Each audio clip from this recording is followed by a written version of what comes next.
A comedy with affable, understated wit that gained strength over the course of its first season, Only Murders in the Building was a surprising success last year. It added up to a depiction of disillusioned and alienated people, with excellent work by Steve Martin, Martin Short, and Selena Gomez at its core. Only Murders loses its sense of surprise in its second outing, since we are aware of its capabilities. But the one thing that this program has lost is that the Hulu whodunit comedy is as good as ever in its second appearance, with its rococo nuances of life in a New York doorman building overlaying painstaking and thorough construction. The aftermath of this heinous crime and our trio's strategies for establishing their innocence is the main focus of Persons of Interest, the season premiere. The police play Mabel the podcast tape, where the suspect discusses her recurrent dream as evidence against them. She is accosted by an enigmatic man in her dream, and she stabs him with her knitting needle. The trio are being confronted with mounting evidence that points to their ulterior motivations. They all despised Bunny because she intended to kick them out of the building. Mabel asserts what we are all contemplating, that they have been set up. Inferring that a knife was actually used in addition to the knitting needle, the police question Mabel about where she is concealing the murder weapon. The gang is swiftly released from custody. They are no longer considered suspects and are now listed as persons of interest in the case. They are essentially required to look for a new activity. There will be no more research and podcasts. See how long that lasts, shall we?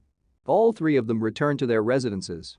The older gentlemen are eager to resume their podcasting endeavors with a much-anticipated sequel.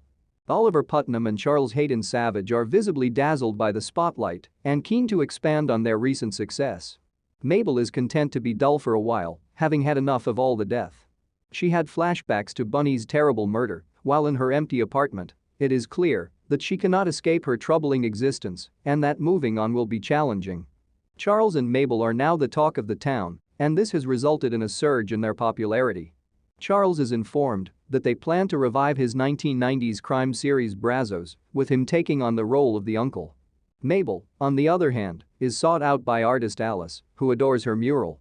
Both engage in conversation with their new friends, enjoying a change of pace from negative attention. In the meantime, Oliver runs across Amy Schumer, who is occupying Sting's empty flat, in the lift of all places, playing a manic version of herself. Amy brags about the podcast and suggests to Oliver that he buy the rights to their creation so that she can adapt it for her own television show. It seems like things are going well for our captivating leads.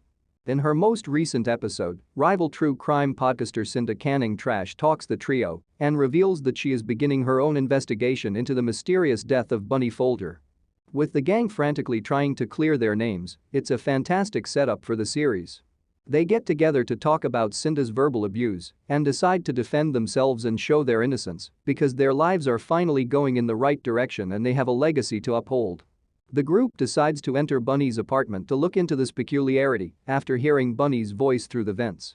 They take advantage of the time to rummage about, expecting to locate some new evidence and get rid of any potentially damaging notes they may have left behind, but it turns out to be just the voice of her favorite bird.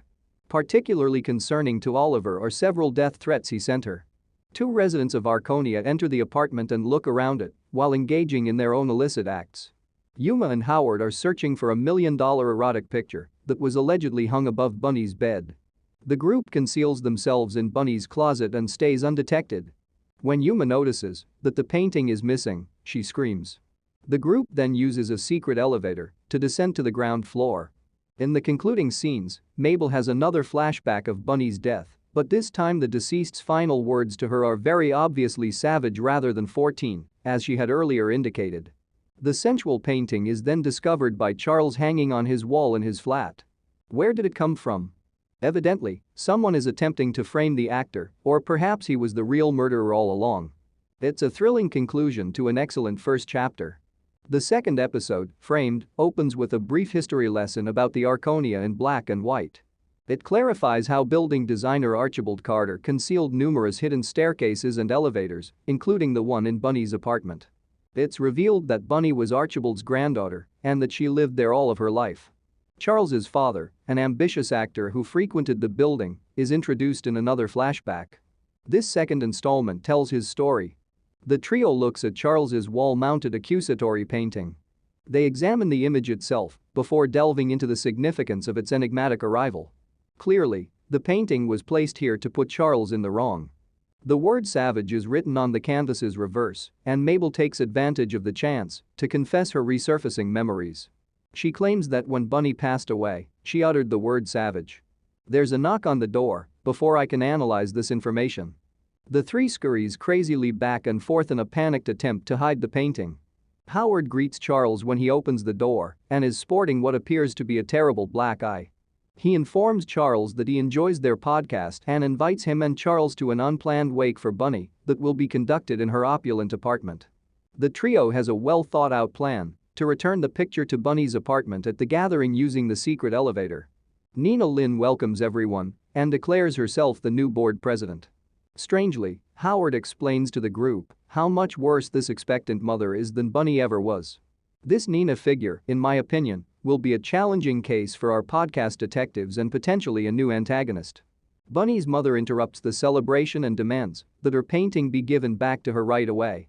On their first encounter, she actually sniffs out the trio and claims they are not the murderers. See, a mother always knows, which reminds me of an Outer Range scene. When Charles unintentionally locks them out of the building by the dumpsters during the attempt to replant the painting, everything goes horribly wrong. In a fit of panic, they throw away the expensive painting among the trash and go home before being seen. Our two new characters are then given more attention by the creators. Mabel pays Alice a visit, and Oliver introduces Amy Schumer to his television show. Alice gives Mabel a work of art that she created after reportedly being inspired by Mabel. She is given an axe by Alice, who orders her to destroy the object. Mabel uses it as a form of therapy before having a sexual encounter with Alice. In the meantime, Oliver approaches the comic with his rendition. Amy is interested in playing Jan, season 1's killer. Oliver observes the sexy painting on her wall as they are talking. Amy describes how she came across it and was drawn to it near the trash cans. Then she offers, saying that she won't accept the series agreement until the real killer is apprehended. These two new additions haven't truly won me over yet. Both of them are utterly out of place in this world, and it shows in their performances as well.